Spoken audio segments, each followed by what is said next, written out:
assurance. Je suis sauvé. Quel avant-goût du ciel m'est donné.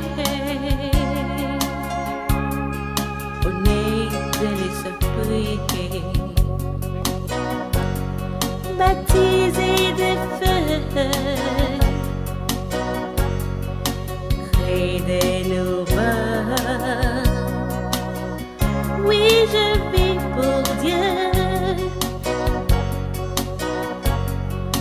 C'est mon cantique, c'est mon histoire. Alléluia. Mais oui, je chante à sa gloire. Oh, gloire, alléluia. Gloire au Sauveur.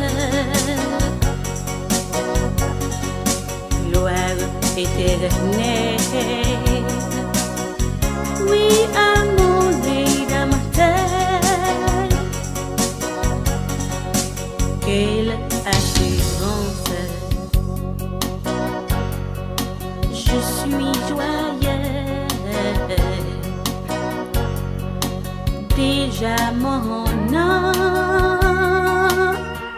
est inscrit au ciel. L'amour céleste remplit mon cœur.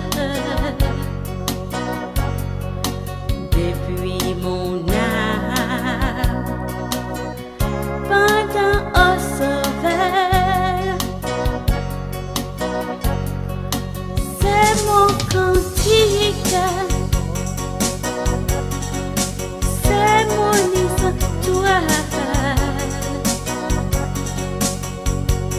Alléluia. Mais oui, je chante à sa gloire.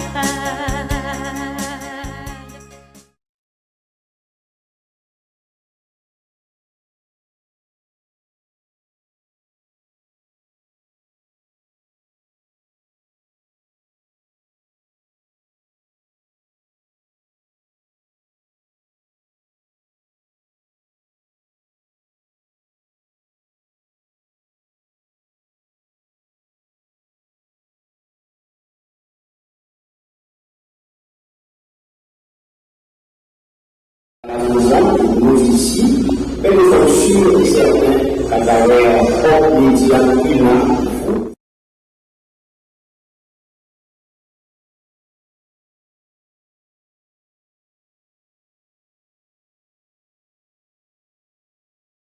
nous sommes restés confinés à la maison, mais pour nous autres qui sommes chrétiens, nous pouvons témoigner que notre Seigneur et notre Dieu est confiné avec nous à la maison parce que nous bénéficions de ses innombrables grâces. Donc, et à vous tous qui êtes branchés, amis internautes, frères et sœurs de cette grande famille de l'Église de l'Université adventiste d'Haïti, nous vous souhaitons une bonne participation à cette école du sabbat de ce matin. Il est beau de louer l'Éternel et de célébrer ton nom au Très-Haut, d'annoncer le matin ta bonté et ta fidélité pendant les nuits, sur l'instrument à 10 cordes, sur le luth au son de la harpe. Tu me réjouis par tes œuvres, ô Éternel, et je chante avec allégresse l'ouvrage de tes mains. Nous allons chanter avec allégresse l'ouvrage de tes mains pour tout ce que tu as fait pour nous, ô Seigneur, en invitant la famille Césaire dans un morceau spécial. Bon sabbat dans le Seigneur.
non pas un nom éternel, non pas un nom, mais à ton nom donne gloire à cause de ta bonté, à cause de ta fidélité. Nous te remercions infiniment, notre Dieu, notre Père, de ce que tu nous as permis de passer une excellente semaine à l'ombre de tes ailes. Tandis que nous sommes présents ce matin en ta présence, que tu nous assistes, que ton bon esprit nous soit déversé, que tout se fasse par toi et pour toi seul, qu'il en soit ainsi au nom de Jésus. Amen.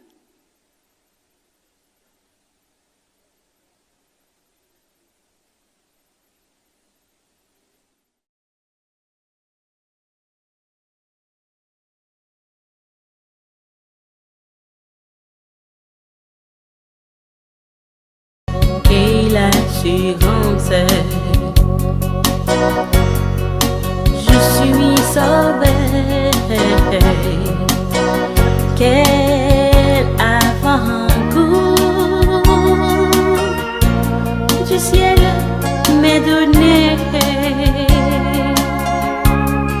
au nez de l'esprit, baptisé de feu, créé de nouveau. Oui, je vis pour Dieu. C'est mon cantique.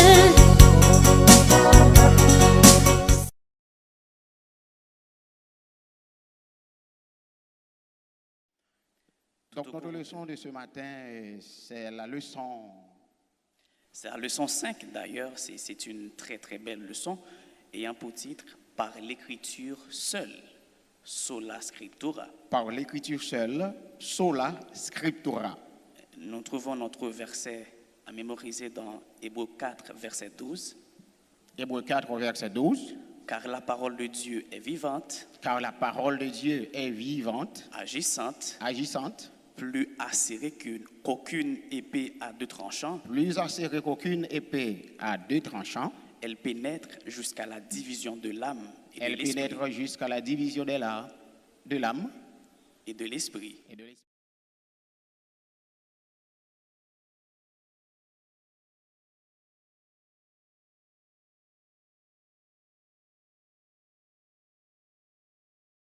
L'expression qui attire mon attention d'ailleurs, c'est le titre de la leçon, c'est « Par l'écriture seule », autrement dit « Sola Scriptura ». Qu'est-ce que cela veut dire pour vous, cette expression? Alors, l'expression sola scriptura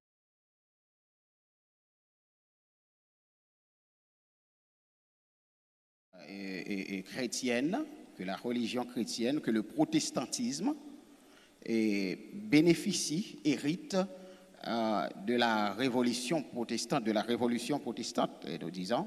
Et donc, quand nous parlons de legs, c'est-à-dire ce sont des piliers et sur lesquels se fonde la religion protestante, le protestantisme. Et parmi lesquels nous avons sola gratia, par la grâce.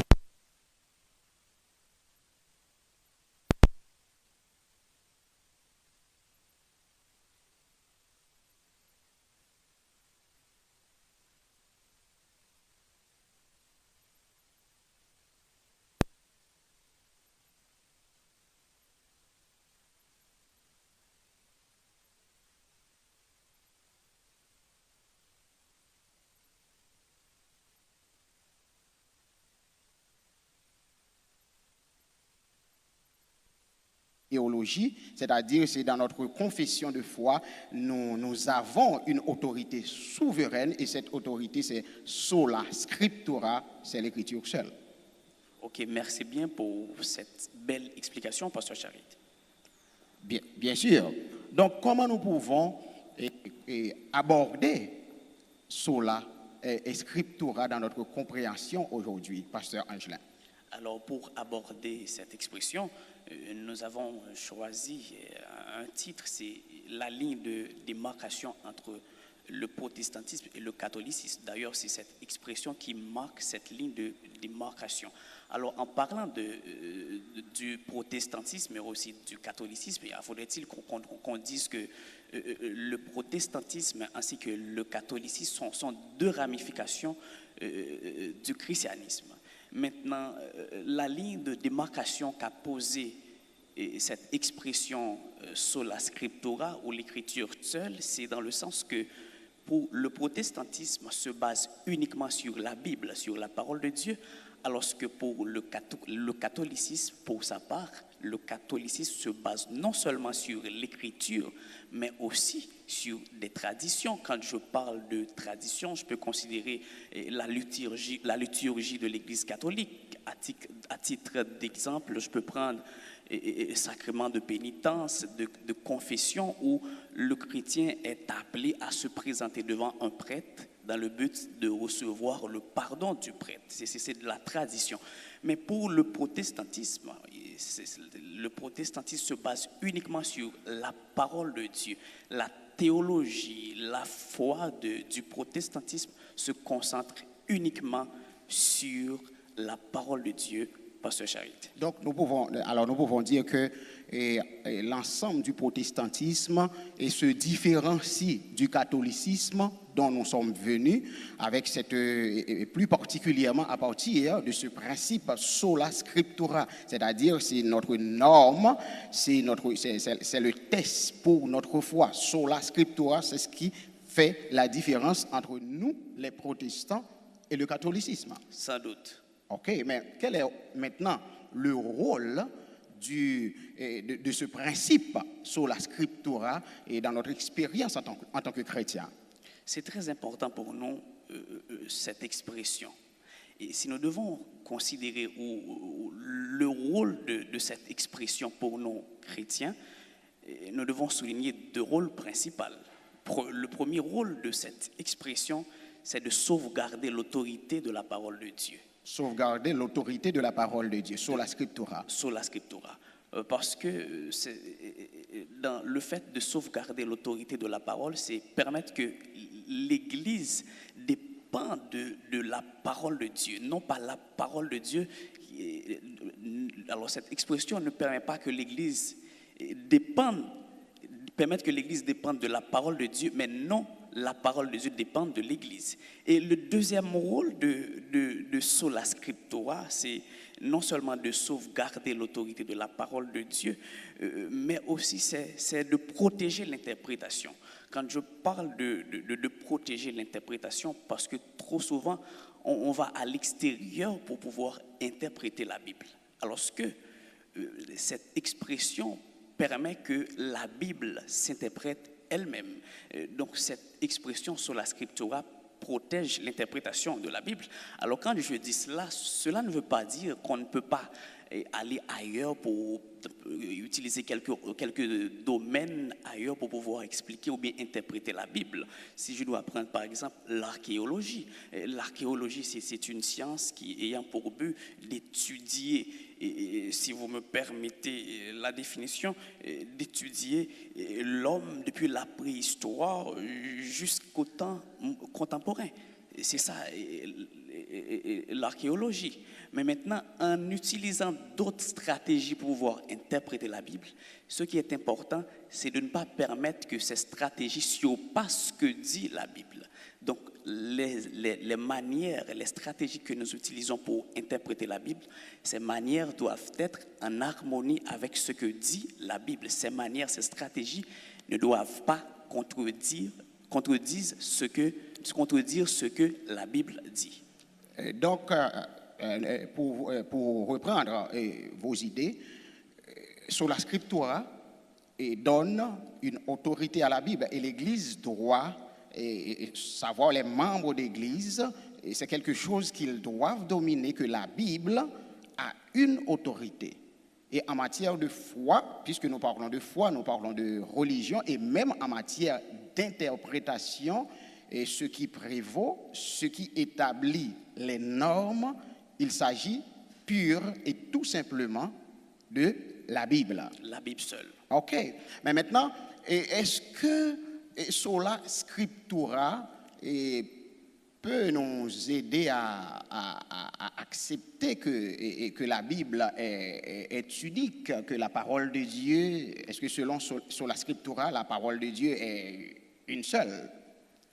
Oui, et d'ailleurs, non seulement Sola Scriptura nous permet d'accepter que la Bible est unique, ou bien il y a de l'unité dans la Bible, mais en plus de cela, il y a aussi des avantages dans l'unité de la Bible. Pour parler des avantages, faudrait-il qu'on aille exactement à l'origine de cette unité.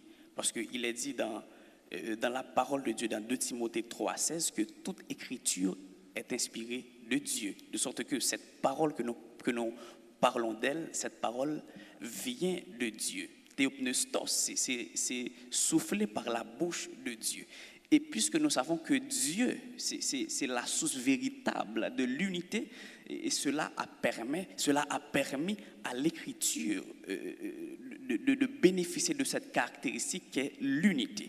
Alors, parler des avantages de l'unité de la Bible. Par exemple, l'unité de la Bible nous permet de faire la différence entre la vérité et l'erreur. L'unité de la Bible nous permet de faire une harmonisation dans nos doctrines. Il n'y a pas contradiction entre le sabbat, il n'y a pas contradiction entre le sabbat et le sanctuaire. Aussi, on peut dire entre l'Ancien Testament et le Nouveau Testament, comme plusieurs l'enseignent.